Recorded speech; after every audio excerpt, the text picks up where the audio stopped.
सहनावतु सहनौ भुनक्तु सह वीर्यं करवावहै तेजस्विनावधीतमस्तु मा विद्विषावहै। ओम शांति शांति शांति। प्रथमावृत्ति की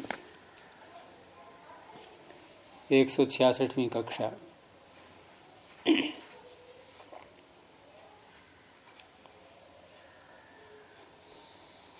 इसमें अव्ययभाव समास देख रहे थे हम लोग। तो अव्ययभाव समास का जो मुख्य सूत्र है अव्ययम विभक्ति समीप समृद्धि, इसमें विभक्ति का उदाहरण अधि स्त्री अधि कुमारी ये बना लिए थे। आगे का अर्थ है समीप, अर्थात विभक्ति के अर्थ में जैसे अव्यय का समास किया गया, ऐसे ही समीप अर्थ में भी किसी न किसी अव्यय का समास करेंगे। अव्यय अवश्य होगा, क्योंकि सूत्र में ही लिखा हुआ है अव्ययम। प्रथमांत पद कौन सा है? अव्ययम, यानी अव्यय का समास होता है किसी अन्य सुबंत के साथ।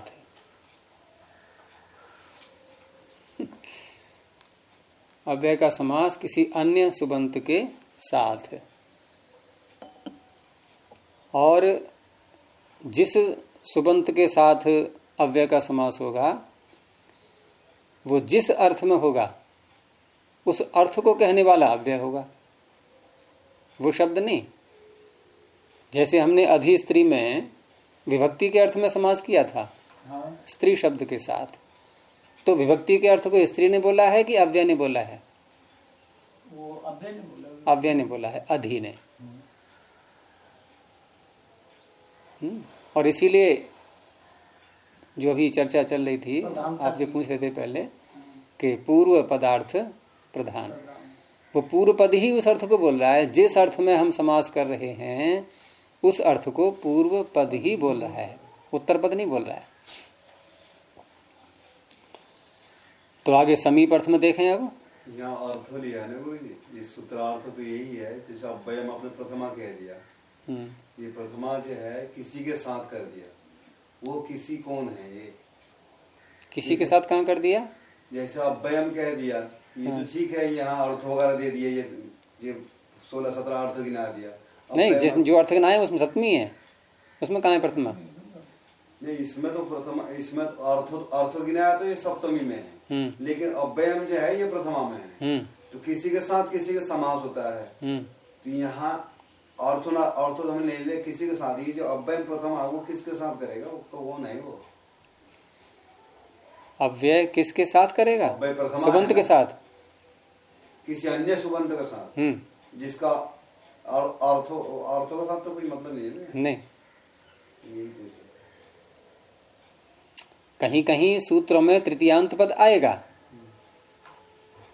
तो उसके साथ सुपा को जोड़ देंगे।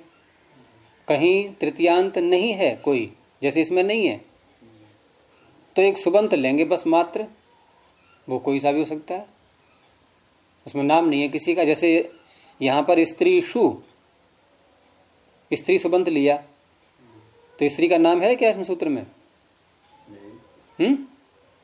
और जैसे वहां हम बोलेंगे द्वितीया श्रितातीत, तो श्रित अतीत पतित नाम है सब शब्दों के, उन्हीं के साथ समास करेंगे। यहाँ स्त्री का नाम है कोई? नहीं है, तो कोई भी सुबंत हो सकता है। वो अधि स्त्री अधि कुमारी, कुमारी को ले लिया। अध्यात्मम, अध्यात्म कैसे बनता है? अधिदेव अध्यात्म अधिभूत, ये कैसे बनते हैं सब? तो आत्मनि अधिकृत्य इति अध्यात्मम। अध्यात्म बहुत पढ़ा है हम लोगों ने, शब्द कैसे बना सुना सोचा आज तक? आत्मनि अधिकृत्य, आत्मा को अधिकृत करके कोई विषय चल रहा है। तो हम कहते हैं भाई कौन सा विषय चल रहा है? कि अध्यात्म विषय चल रहा है आज। तो विषय का विशेषण अध्यात्म बन गया। ऐसे ही हमने कहा कोई कथा चल रही है, क्या? कि स्त्रियों के विषय में, कुमारी के विषय में, तो अधिस्त्री अधिकुमारी कथा प्रवर्तते, अर्थ जो है वो अधिक कह रहा है। तो ये है तात्पर्य। नहीं, स्त्री और कुमारी क्यों लिया? चला आ रहा है उदाहरण, कोई चर्चा चल रही होगी या किसी शास्त्र में कोई प्रकरण आया होगा कि ऐसे धर्म होते हैं कुमारियों में, स्त्रियों में, या जो भी है। हम अधिपुरुष अब यहाँ इसलिए और दिखाया कि इसमें अविभाव समास करके जो अव्यय बना है ये, और अविभाव समास से अव्यय बना और अविभाव समास से नपुंसक लिंग भी बना, दो कार्य हुए। तो इन उदाहरणों में दोनों बातें घट रही हैं। अब मान लो हम अधिपुरुष ले लें, तो अधिपुरुष में अव्यय भाव का एक काम तो घट जाएगा, अव्यय संज्ञा होना, ठीक है। लेकिन दूसरा नपुंसकलिंग जो हमने किया, क्योंकि दो काम होते हैं अविभाव होने से, कौन कौन से? पहला काम समास नहीं, समास तो हो गया। अव्यय भाव नाम रखने के परिणाम दो होते हैं। एक तो विभक्ति होगा, एक परिणाम होता है अव्यय संज्ञा होना, अव्यय संज्ञा होगा। वो सूत्र है अव्ययी भावस्य पहले पाद में। दूसरा काम होता है नपुंसकलिंग होना, ये दूसरे अध्याय के चौथे पाद में आएगा, वो भी सूत्र है अव्ययी भावस्य। यहाँ दोनों बातें घट रही हैं, दोनों के परिणाम सामने आ रहे हैं। अव्यय संज्ञा हो गई, ठीक है, सुख का लुक हो जाएगा, ये उसका परिणाम हो गया। नपुंसक लिंग जो हुआ उसका परिणाम है इसको ह्रस्व करना, ह्रस्व नपुंसके प्रातिपदिक से, वो पुरुष में करोगे आप ह्रस्व, इसलिए ले लिया। ह्रस्व भी दिखाना था थोड़ा उनको, ह्रस्व नपुंसके प्रातिपदिक से, नपुंसक लिंग के कारण से। नपुंसक लिंग बना है ये अविभाव के कारण से। मतलब सूत्र का पूरा उदाहरण इसमें घट रहा है, इसलिए इसको शब्दों को लगेगा तो वहां पर भी सब कुछ काम। अगला अर्थ है समीप। तो समीप अर्थ में विद्यमान अव्यय का सुबंत के साथ समास होता है। सब जगह आप ऐसे ही लगाते जाओगे। समीप अर्थ में विद्यमान अव्यय, अव्यय समीप अर्थ में ही आएगा। अव्यय समीप अर्थ को अव्यय बोलेगा, जिस सुबंत के साथ हम समास करेंगे वो समीप अर्थ को नहीं बोलेगा, समीप अर्थ को अव्यय बोलेगा। अव्ययों के बहुत अर्थ होते हैं, तो समीप अर्थ का प्रचलन हो रहा है उसके, तो उसको ले लिया। तो कुंभस्य समीपम, कुंभ के समीप। अब मान लो किसी से कहा कि गिलास में पानी ले आओ, उसने कहा कहाँ है गिलास, तो वो देख घड़ा रखा है, उसके पास में ही है गिलास, कहीं दूर नहीं भागना है, घड़े से वहीं लाना है, घड़े के पास गिलास रखा हुआ है। तो कुंभस्य समीपम, उपकुंभम, ये बनेगा शब्द। तो अलौकिक, पहले लौकिक विग्रह करेंगे, कुंभस्य समीपम। कुछ समास होते हैं जो कहलाते हैं स्वपद विग्रह, जैसे उस दिन भी चर्चा हो रही थी कि जिनमें हम समास में आए हुए पदों से ही विग्रह करते हैं। जैसे राजपुरुष का विग्रह कैसे करोगे आप? राज्य पुरुषः, तो आपने राज्य बोला वो भी समास में है, पुरुषः बोला वो भी समास में है, तो स्वपद विग्रह, स्वपदों का ही विग्रह हुआ ना। स्वपद विग्रह। कुछ होते हैं अस्वपद विग्रह, यानी एक पद उसमें से लिया या एक भी नहीं लिया और एक कुछ और बोला अतिरिक्त, जैसे कुंभस्य समीपम। और विग्रह किसका कर रहे हैं? उपकुंभम, उपकुंभम का। उपकुंभम में दो शब्द हैं, उप और कुंभ, तो हमने उप बोला है क्या अभी विग्रह में? क्या बोला है? हाँ, कुंभ तो आ रहा है समास में, लेकिन उप नहीं आ रहा है, और कहीं कहीं दोनों में से एक भी नहीं आता है, तब भी करते हैं। समीपम, समीप भी तो उपय अर्थ में है, अर्थ है। अब आप स्वयं अपना वाक्य बोलो, सोचो क्या बोल रहे हो आप। और मैं क्या कह रहा था?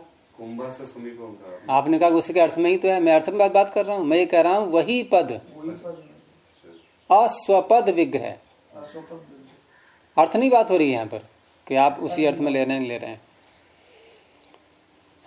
तो कुंभस्य समीपम, ये तो हो गया लौकिक। अब अलौकिक विग्रह में क्या करेंगे हम? अलौकिक विग्रह में अब जिसका जो पद समास में था उसको जो का तो ले लेंगे, कुंभ ngस। और जो पद समास में नहीं, हमने समीप बोला था अभी, समीप अर्थ में एक नया शब्द लाएंगे अब, वो अव्यय होगा, वो है उप। तो कुंभ ngस उप सु, ये हो गया अलौकिक विग्रह। इस सूत्र से समास कर लिया, समास करके विभक्ति हटा दी, प्रातिपदिक बना करके रह गया कुंभ उप। अब प्रथमा निर्दिष्टम समास उपसर्जनम। आप बोलो आगे। अच्छा, आप फिर पकड़ नहीं पाती बात को, बोलो आगे क्या करना है। ये तो पहले की प्रक्रिया है सारी। उप कुंभ ngस उप सु, इसके आगे चलो। अब वो सुपो धातु प्रातिपदिक से वो हटा देंगे। सुपो पहले प्रातिपदिक संज्ञा किस सूत्र से? कृत तद्धित समासाश्च। दो ही सूत्र हैं प्रातिपदिक संज्ञा करने के, और सबसे अधिक लगता है ये कृत तद्धित समासाश्च, ये ज्यादा लगता है। कृतंत तद्धितांत समास भर मारे इनकी तो। फिर सुपो का लुक कर दिया, सुपो धातु प्रातिपदिक। कौन कौन से सुप थे? ngस और सु। हाँ, क्या रह गया? उप और कुंभ। नहीं, कुंभ गसी, उप और सु था ना। हाँ, ngसी नहीं ngस, ngस, तो क्या रह गया? कुंभ और उप। हाँ, उसी क्रम से बोलना है अभी क्रम नहीं बदलना है। ठीक है। क्योंकि क्रम बदलने के लिए जो सूत्र आएगा उसको लाने के लिए मैंने आपसे पूछा था। अब क्या करेंगे? वो प्रथमा निर्दिष्टम उपसर्जनम लगा के। प्रथमा निर्दिष्टम समास उपसर्जनम। क्या कहा इसने? समास में जो प्रथमा को- समास में चलो ठीक है, बोलो आगे। समास हो रहा है ये अविभाव। समास में जो प्रथमा से निर्दिष्ट पद है, निर्दिष्ट शब्द है, उसको आगे रखता है, उसकी उपसर्जन संज्ञा। उसकी उपसर्जन संज्ञा होती है। हाँ, यहाँ समास का अर्थ है समास करने वाले सूत्र में। करने वाले सूत्र में। आपने जो अर्थ किया है अभी, अब उसको घटाते हैं। आपने कहा कि समास करने में जो प्रथमा निर्दिष्ट पद है उसकी उपसर्जन संज्ञा होती है। उदाहरण ले लिया हमने राजपुरुष। राजन ngस पुरुष सु, राजन ngस पुरुष सु, यही तो हो रहा है समास। इसमें कौन सा है प्रथमांत? राजन ngस पुरुष सु, पुरुष कैसे? पुरुष प्रथमांत है, इसकी उपसर्जन संज्ञा हो गई। ये आएगा पहले, क्या बनेगा? पुरुष राज्य। इसलिए अब अर्थ बदलो। यहां तो लग जाएगा आपका कि कुंभ ngस उपसु उपसु प्रथमांत है, इसलिए मैंने उदाहरण बदला अभी।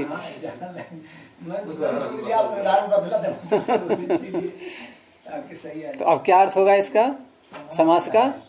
समास विधायक सूत्र उसमें जो प्रथमांत पद है, किससे किया समास?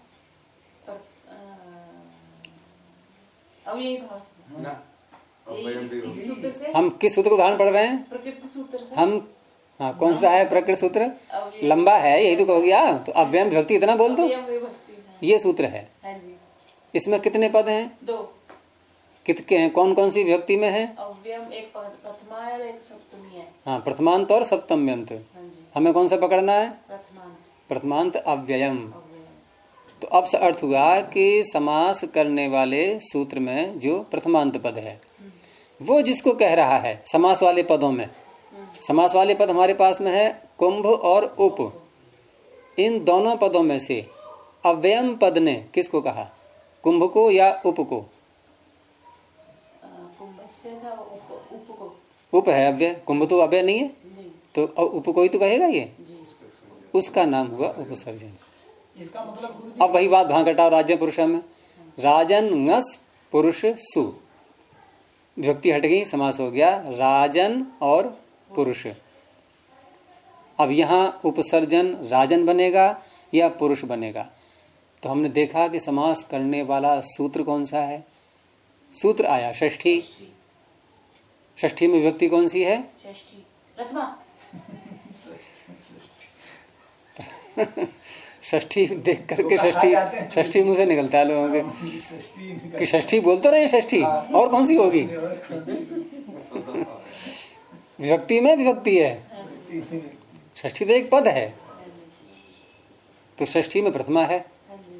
तो प्रथमांत पद जिसको कह रहा है तो षष्ठी पद राजन को कह रहा है क्या पुरुष को कह रहा है? राजन को। राजन को। हाँ जी। इसलिए राजन की उपसर्जन संज्ञा हुई, पुरुष की नहीं हुई, इसलिए पहले रहेगा वो।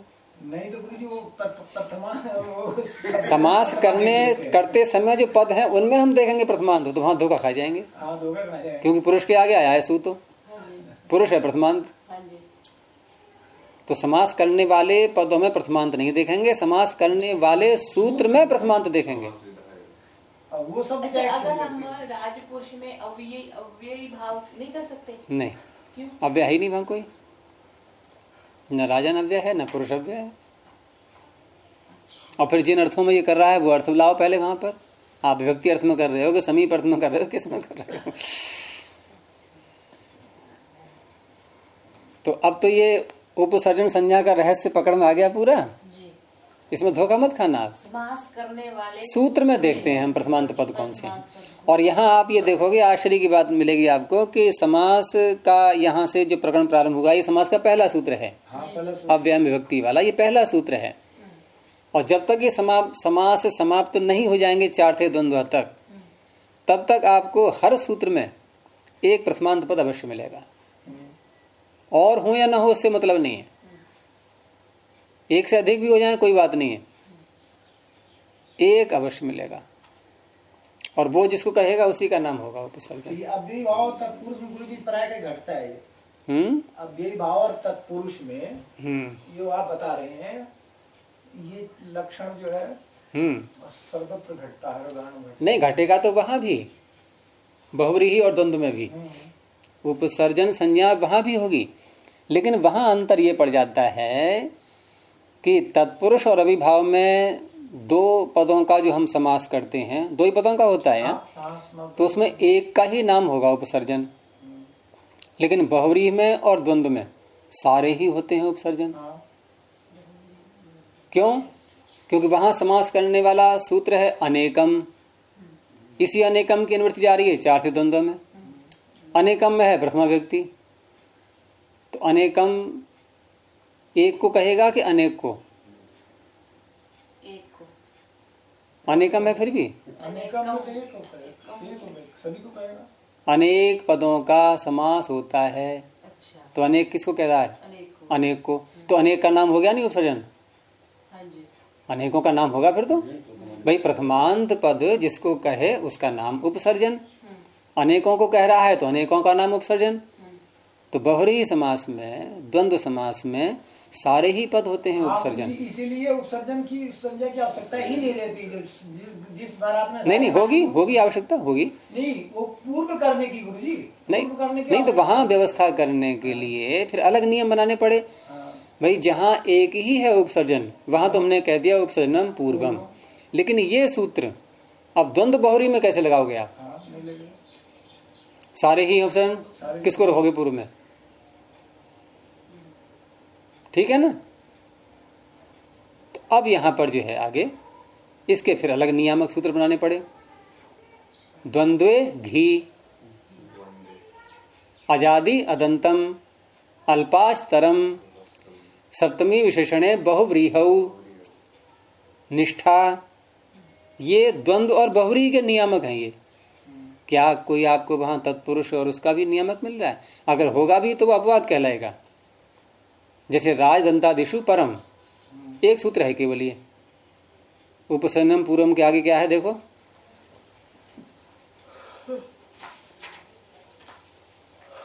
उपसर्जनम पूर्वम, ये तो हो गया सामान्य सूत्र।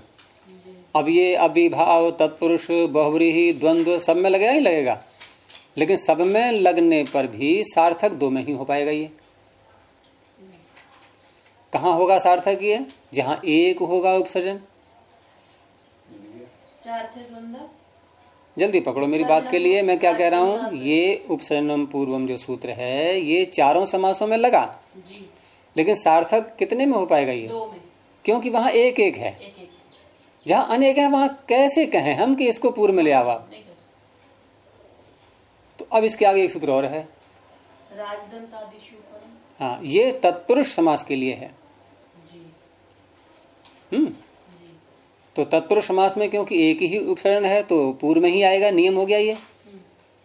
लेकिन एक डॉक्टर है और दांतों का बहुत अच्छा डॉक्टर है वो, और उसको अच्छा है इसलिए उसको दिया राजा। या कोई दांत बहुत अच्छा है दांतों में, तो दंतानाम राजा, राज्य पुरुषः, दंतानाम राजा क्या बनेगा? दंतराज। लेकिन बनता है राजदंतः, हो गया उलट पुलट, इसलिए सूत्र बनाना पड़ा ये। बस अव्यभाव के लिए कोई अपवाद नहीं है, सारे उपसर्जन पूर्व में ही आएंगे। और तत्पुरुष में भी राजदंतादि गण को छोड़ दें तो सारे उपसर्जन पूर्व में ही आएंगे। पर निपात, उपसर्जन का पर निपात, उपसर्जन परे आएगा और सारे शब्दों में पूर्व आएगा। अब रही बात बहुव्रीहि और द्वंद्व की, उनमें सारे ही उपसर्जन है। अब आगे नियम प्रारंभ हो गए, पहले द्वंद्व के नियम है, फिर बहुव्रीहि के नियम। द्वंद्व समास में घी संजक पहले आता है। अब यहाँ उपसर्जन वाली बात हट गई। अब उपसर्जन तो है ही सब, लेकिन उन उपसर्जनों में जो द्वंद्व घी उपसर्जन है वो पहले आएगा। द्वंद्व उपसर्जन दोनों है, इसलिए इनके नियम बना दिए।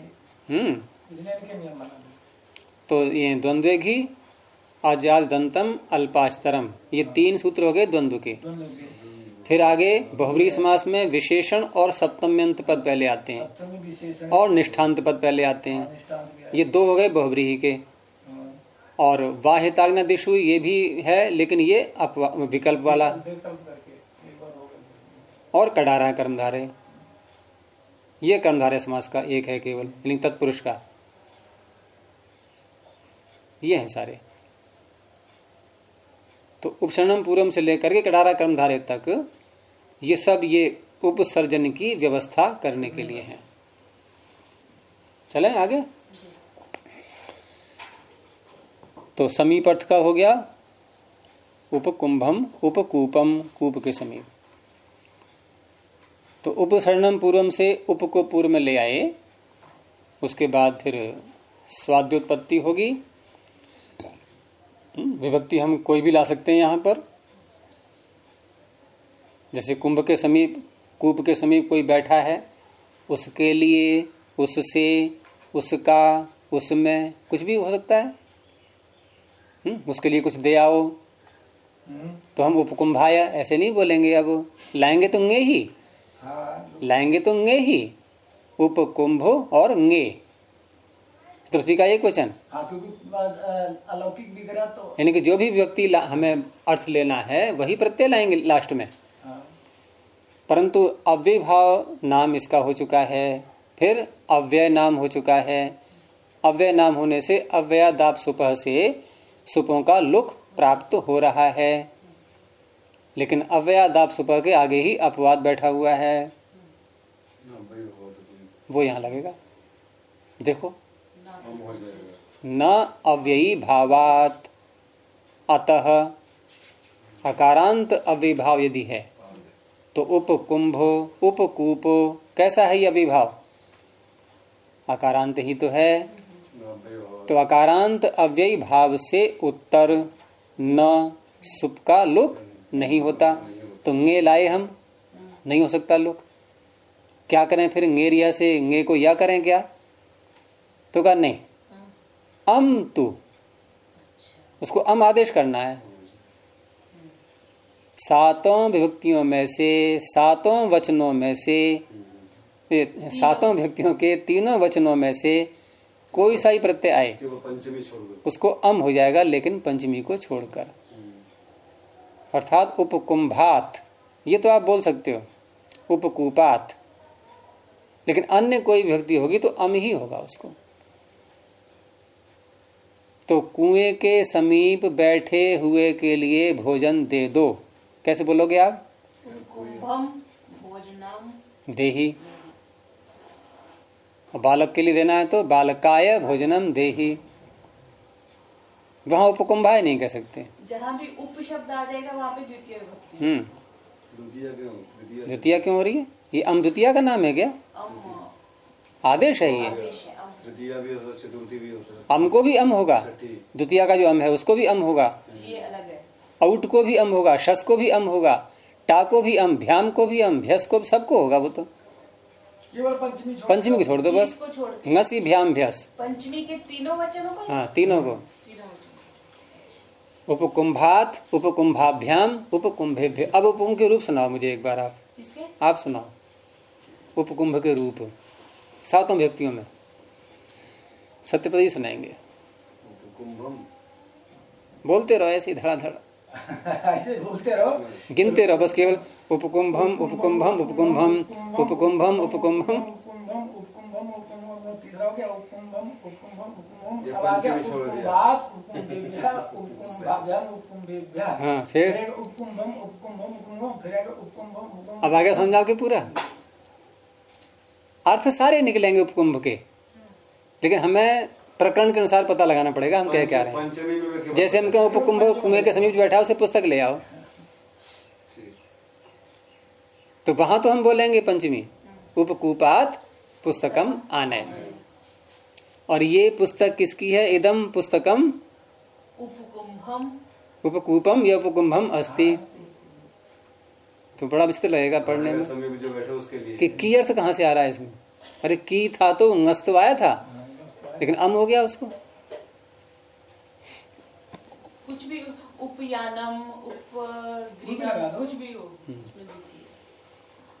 बस किसी का नाम पता ना याद हो और कोई लक्षण दिखाई दे रहा हो तो ठोक दो वहां। भाई नहीं पता, आपके नाम हम नहीं जानते, आप वहाँ खड़े हो, हमें बुलवाना है तो अब हम कहते हैं ना भाई ये साला की बात उप सालम या तिष्ठति।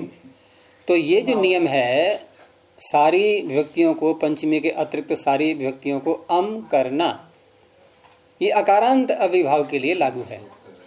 अब पीछे बनाया था हमने अधि स्त्री अधि कुमारी, उसके रूप चलाओ अधि कुमारी के, सर्वत्र यही रहेगा। कोई लाभ व्यक्ति आप अव्यादाप सुपह अव्यादाप सुपह अव्यादाप सुपह, कोई नहीं बचेगी। अर्थ सारे निकल आएंगे, लेकिन अर्थ सारे निकल के आएंगे यहाँ पर क्योंकि इस शब्द में विभक्ति के अर्थ में ही समास किया गया है, वो भी सप्तमी विभक्ति के अर्थ में। तो विभक्ति अब नहीं आ पाएगी कोई भी वैसे भी सु के अलावा, क्योंकि विभक्ति के अर्थ में ही समास किया गया है। हाँ अन्य में आप आगे देख लेना फिर, जैसे उपकुंभ को ही ले लो आप, उपकुंभ ले लिया हमने और कोई ऐसा शब्द लो जैसे कोई गुरु के पास बैठा हुआ है तो उपगुरु। अब अम कैसे बोला आपने, उसको सिद्ध करो। सुप्रत्यय लाए या कौन सा लाए थे? जैसे गुरु के पास बैठा है उसको देखो, बनाओ इसकी संस्कृत। तो उपगुरु के आगे पहले विभक्ति लाओ, कौन सी है? द्वितीय लाएंगे। तो क्या करेंगे अब? ये अव्यय है कि नहीं है उपगुरु? तो अव्यय है तो अव्यय से आगे विभक्ति रहती है क्या? तो आपने कैसे बनाया उपगुरु? क्या ये अकारांत अविभाव है उपगुरु है? तो अम कैसे टिक जाएगा? तो फिर उपगुरु रहेगा। और क्या कहा मैंने अभी? उपगुरु पश्य, जो गुरु के पास बैठा है उसको फल दे दो, बताओ बनाओ। फिर वही गलती कर रहे हैं, सब सर्वत्र उपगुरु ही रहेगा। ये अकारांत थोड़ी है, ये अकारांत होगा तो अम में, अगर वही पंचमी को छोड़ करके, पंचमी को छोड़ के नहीं है तो कोई भी विभक्ति नहीं रहेगी। बस ये वाला अकारांतों के लिए नियम है बस। लेकिन इसमें पंचमी में क्या करें गुरुजी? अकारांत है मान लो। अकारांत में एक नियम थोड़ा सा और है आगे, तृतीया सप्तमी और बहुलम। पंचमी का तो निर्णय कर दिया था क्या? ये पंचमी में पंचमी रहेगी और अन्य सबको अम हो जाएगा। अन्य सबको अम, पंचमी जो की त्यों। और तृतीया सप्तमी और बहुलम, तृतीया और सप्तमी में बहुल है, कभी अम होगा उसको, कभी लुक हो जाएगा। मतलब आपका ये जो है कि लुक चॉइस है ना, तो उसका अलग है। फिर तो सूत्री अगला अलग बात का है, वो तो लुटा प्रथमस्य डार्वसा। चलिए फिर आइए, तो उपकुंभम उपकूपम। आगे समृद्धि अर्थ, समृद्धि का तात्पर्य जो भी ऐश्वर्य है उसका बढ़ना इत्यादि, वो समृद्धि हो गया। तो समृद्धि में उदाहरण है सुमगधम। तो मगध या भारत, कोई भी देश ले लीजिए, ये देश के प्रदेश के नाम, स्थान के नाम। तो मगध देश वालों की समृद्धि कैसे करेंगे विग्रह? मगधानाम समृद्धि ही, मगधों की समृद्धि। अब मगध आम समृद्धि सु, ऐसे बोले। समृद्धि अर्थ है, समृद्धि अर्थ में कोई अव्यय ढूंढेंगे, वो मिल गया सु। तो मगध आम सु सु। सु कैसे मिल गया? सु कहां से मिल गया? सु अव्यय है ना, प्रादयः सूत्र से। प्रादयः सूत्र से निपात संज्ञा, स्वरादि निपातम अव्यय, निपात होने से अव्यय, सु अव्यय मिल गया। इस अर्थ को कहने वाला बहुत मिलता है। सु तो बहुत प्रयोग होता है सु का, तो सुसंस्कार, सुविचार, सु कहीं भी लगा दो। सुप्त में भी सु है, वहां मत लगाते ना, वो धातु है श्वप। तो अब मगध आम सु सु, नहीं वहां तो है, वहां दाम अलग है, सु अलग है। सुकामा भी वैसा ही है, सुदामा या सुकामा। तो मगध आम सु सु, समास करके मगध सु, प्रत्यय हट गए और उपसर्जन होने से सु पहले आएगा, तो सु मगध। अब ये भी अकारांत अविभाव हो गया, बस वही नियम सारा उपकुंभ वाला। तो सु मगधम, सुभारतम, भारत वालों की समृद्धि। अगर हम सुदामा में ये अव्ययभाव करना चाहें तो फिर सुदामम हो जाएगा। फिर दाम की समृद्धि क्या होगी? नहीं, सुदामा की, सुदामन, दाम शब्द है। हाँ सुदामन, दामन, सुदामन शब्द है, सुदामन शब्द है, क्योंकि दाम कोई शब्द नहीं है। लेकिन काम तो है, सुकामा को जोड़ लो आप ना, सुकाम जैसे है। तो यहाँ आप काम की समृद्धि नहीं होती है, अच्छी कामना है जिसकी, आप बहुरी करेंगे यहाँ पर। सुष्ठु कामः, स्त्रीलिंग में यस्याः, तो सुकामा, अच्छी कामना वाली, अच्छी इच्छाएं वाली, अभिलाषा वाली। और वहां आप ये कहो कि हम समृद्धि अर्थ में करेंगे, तो काम की समृद्धि घटेगा तो नहीं अर्थ। तो सुमगधम सुभारतम, ठीक है। आगे वृद्धि, अब इसी का उल्टा कर दो। समृद्धि का अभाव क्या होता है? वृद्धि, विगता रिद्धि, वृद्धि चली गई, रिद्धि जो थी वो। अब उसी का उल्टा कर दो, तो मगधानाम समृद्धि ही कहा था, अब कह लो मगधानाम व्यरिद्धि ही, मगधों की दुर्दशा। तो दुर, अब यहां पर हमने वृद्धि अर्थ में अव्यय ढूंढा, मिल गया दुर। सु का उल्टा दुर हो जाता है, तो दुर मगधम, हाँ दुर्भारतम बन जाएगा। इसमें दिया इन्होंने दुर्गवदिकम, तो गवदिक खुदा किसी स्थान का नाम रहा होगा, गवदिकों की दुर्दशा, तो दुर्गवदिकम। अर्थाभाव, अर्थ माने कोई भी वस्तु और उसका अभाव द्योतन करना है, उसका न होना बताना है। जैसे कोई आए यहाँ कहे अरे ये कमरा बड़ा साफ है, इसमें तो एक भी मक्खी नहीं दिख रही है, तो किसका अभाव है? मक्षिक का अभाव है। तो ये कमरा कैसा है, ये प्रकोष्ठ कैसा है? क्योंकि अविभाव समास भी प्रायः करके ये विशेषण बनते हैं। अब तक देखो हमने बनाए अधिस्त्री, ये बना कथा का विशेषण। उपकुंभ या उपकूप, ये जो भी वस्तु रखी है उसके पास में, उसका बनेगा विशेषण। सुमगध और सुभारत, ये समृद्धि और वृद्धि के बने विशेषण, दुर्दशा के या सुदशा के। ऐसे ही अर्थाभाव, तो ये कमरा कैसा है? मक्खियों से रहित। तो मक्षिकाणाम अभावः, मक्षिक आम, फिर अभाव सु, अभाव अर्थों कहने के लिए निर आता है, ये अव्यय ढूंढ लिया हमने, निर सु, और समास करके निर्धर आ जाएगा, निर्मक्षिका। निर्मक्षिका।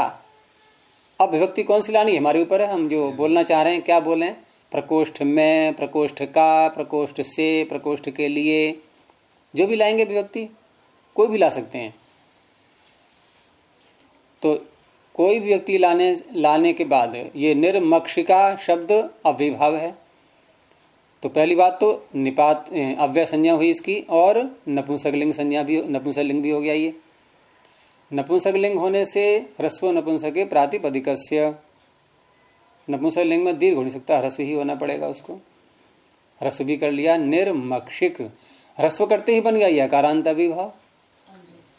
फिर वही उपकुंभ के नियम वही लागू हो गए। न अव्ययभावाद अतः अमतु अपंचम्याः। अब कोई व्यक्ति लाओगे आप पंचमी के अलावा तो अम हो जाएगा। तो निर्मक्षिकम, हमें निर्मक्षिक प्रकोष्ठ में बैठना चाहिए। बनाओ संस्कृत। अस्माभिः निर्मक्षिकम प्रकोष्ठे स्थातव्यम। तो निर्मक्षिकम प्रकोष्ठे, सुनने में ऐसा लगेगा कि ये गलत सलत हो रहा है, ये है निर्मक्षिके प्रकोष्ठे होना चाहिए था। आई सप्तमी ही थी, लेकिन उसका लुक हो गया, फिर वही गलती, उसका अम हो गया। अम में चेंज कर, और अम करने के बाद अमी पूर्व अवश्य लगाते हैं, पूर्व रूप हो जाता है फिर। तो निर्मक्षिकम प्रकोष्ठे, निर्मक्षिकम प्रकोष्ठस्य, निर्मक्षिकम प्रकोष्ठाय, ऐसे बनेंगे सब ये। मच्छर नहीं है तो निर्मशकम। अत्यय, अत्यय का मतलब होता है बीतना, बीत जाना। ये बीत भी संस्कृत का वीत का बिगड़ गया, वीत, वी उपसर्ग और इण धातु से बनता है ना वीत शब्द, वीत राग, वीत, तो वीत का हो गया बीत, हिंदी में बीतना, बीत गया। तो अत्यय का अर्थ है बीत जाना, समय निकल गया, अब ठंड जा रही है। अब शीतम, तो अतीतानि हिमानी, हिम बहुवचन में आता है, अतीतानि हिमानी, हिम बीत गए। अब तो ये ऋतु कैसी है? निर्हिमम। अतीतानि हिमानी, तो कैसे करेंगे विग्रह? अतीतानि हिमानी, तो अतीत की जगह तो लाएंगे हम निर, निर सु, और हिम जस, जस बहुवचन है, जस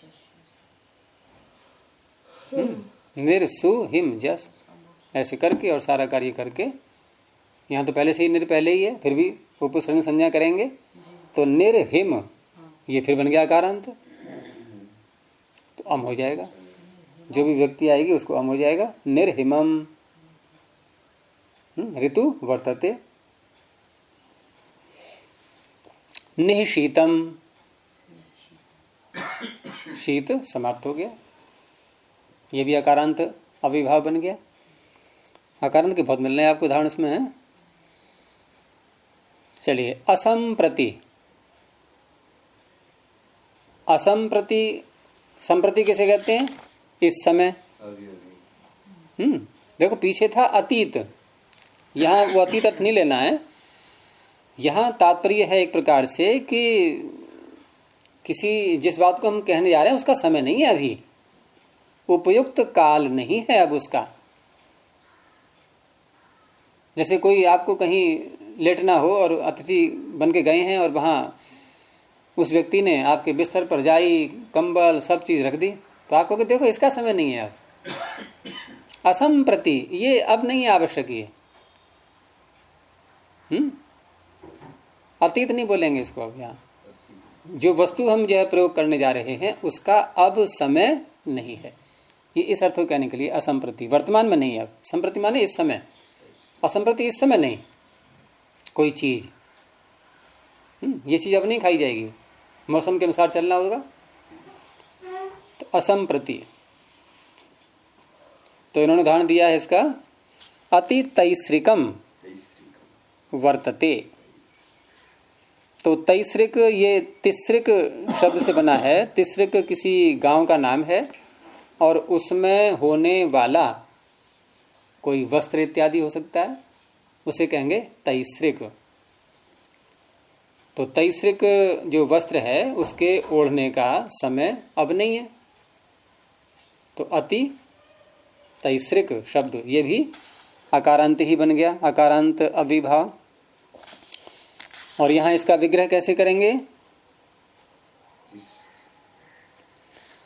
इसका विग्रह उन्होंने दिया नहीं है, वैसे बना सकते हैं। तिस्रिकस्य संप्रति कालो न विद्यते। भाई अर्थ न आना चाहिए वो वाक्य में, तिस्रिकस्य संप्रति कालो न विद्यते। तिस्रिका इस समय समय नहीं है अब। तो अयम कालः, ये समय कैसा है? अति तैस्रिकम, अति लगाएंगे यहां पर।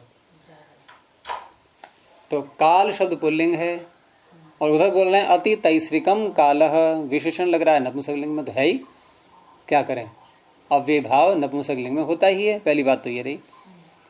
और दूसरा यहां पर जो सु है, सु को ही अम हो गया है, तो सु को अम नपुंसकलिंग होने से नहीं अपितु न अव्ययभावात, इस सूत्र से।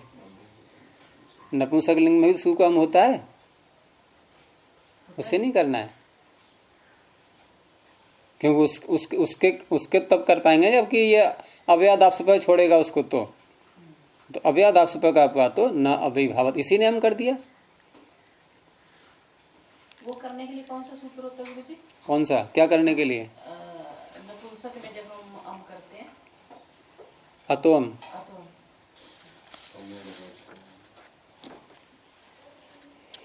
तो असंप्रति हो गया। शब्द प्रादुर्भाव, शब्द का प्रकट होना, यानी प्रसिद्ध हो जाना। कोई शब्द किसी प्रसंग में, किसी स्थान पर, या कहीं कोई चर्चा चल रही है और कोई शब्द बिल्कुल ही स्पष्ट सबको समझ में आ गया है ना, तो उसका प्रादुर्भाव हो गया।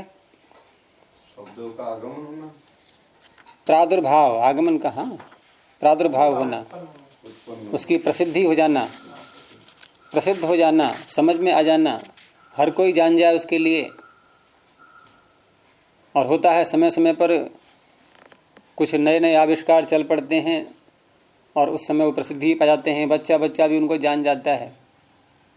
जैसे आजकल मोबाइल देख लो, स्मार्टफोन, बच्चा भी बता देगा स्मार्टफोन की परिभाषा क्या होती।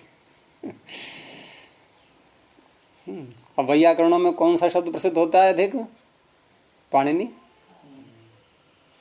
तो पाणिनि शब्दस्य प्रादुर्भावः, पाणिनेः प्रादुर्भावः, पाणिनि का प्रादुर्भाव नहीं, पाणिनि शब्द का प्रादुर्भाव। सूत्र में क्या शब्द है? अर्थ किसका ले रहे हैं हम? शब्द प्रादुर्भाव। तो पाणिनि शब्द का प्रादुर्भाव, तो पाणिनि शब्दस्य प्रादुर्भावः, ये इसका विग्रह हो गया। अब यहां आप अलौकिक विग्रह कैसे करेंगे यजदेव जी? देखो, अब तक हमने जितने उदाहरण पढ़े उसमें कम से कम एक शब्द के आगे तो विभक्ति ला रहे थे हम। समास में आए हुए पदों में से एक पद को तो बोल ही रहे थे अलौकिक विग्रह में, यहां कैसे बोलोगे आप? यहां न तो हम पाणिनि का कोई व्यक्ति ला पाएंगे, है ना, न ही इति के, इति तो बोल ही नहीं पाएंगे, इति पाणिनि तत्पाणिनि, तो ये कहलाते हैं अस्वपद विग्रह पूरे पूरे ही। इसमें एक भी पद का विग्रह अलौकिक विग्रह में आप नहीं ला पाओगे, क्योंकि पाणिनि, हमने जो लौकिक विग्रह बोला पाणिनि शब्दस्य प्रकाशः, यहां भी पाणिनि को अकेले नहीं बोला है, शब्द साथ में जोड़ना पड़ा है। अकेले बोलते कैसे बोलते? पाणिने है प्रकाश, तो पाणिनि का प्रकाश नहीं है, पाणिनि शब्द का प्रकाश है। पाणिनि है प्रकाश है, तो आप पाणिनि शब्द ngस ऐसे तो बोल नहीं पाओगे, और पाणिनि ngस बोलोगे तो फिर शब्द कहां चला गया? विग्रह ऐसे नहीं किया था हमने। तो ये अस्वपद विग्रह, बस केवल अर्थ दिखाते हैं, उसका दिखा दिया अर्थ हमने कि पाणिनि शब्द से प्रकाशः। अब सीधे हम जो है आगे पाणिनि शब्द को रखेंगे, उसके आगे ngस रख दिया और उसमें छिपा हुआ है शब्द रूपी पाणिनि, जो शब्द है ये केवल अर्थ नहीं उसका, और आगे इति ले आएंगे प्रकाश अर्थ में, प्रादुर्भाव अर्थ में, इति सु। तो इति को पहले ले आए उपसर्जन, तो इति पाणिनि। अब ये बना है अव्ययभाव, ये अकारांत नहीं है, तो यहां लगाएंगे अव्ययादापसुपः। कोई भी व्यक्ति आएगी उसका लोक होता जाएगा, बस यूं ही रहेगा। इति पाणिनि तत् पाणिनि, प्रसिद्धि अर्थ में तत् शब्द भी प्रयोग में आता है, लेकिन तत् ये अव्यय मानना होगा। विभक्ति प्रतिरूपक निपात अव्यय होते हैं नहीं, स्वरादि निपात से चादे सत्वे में पड़े हुए हैं बहुत से, विभक्ति प्रतिरूपक निपात। इति पाणिनि तत् पाणिनि, मंत्रों में देखा वेदों में तत् शब्द बहुत आता है परमात्मा के लिए, क्यों? प्रसिद्ध है वो, प्रसिद्ध के लिए तत् बहुत चलता है। गायत्री मंत्र में ये इतना ही रखें। थोड़ा चलिए फिर देखते हैं आगे। प्रणव ध्वनि। ओ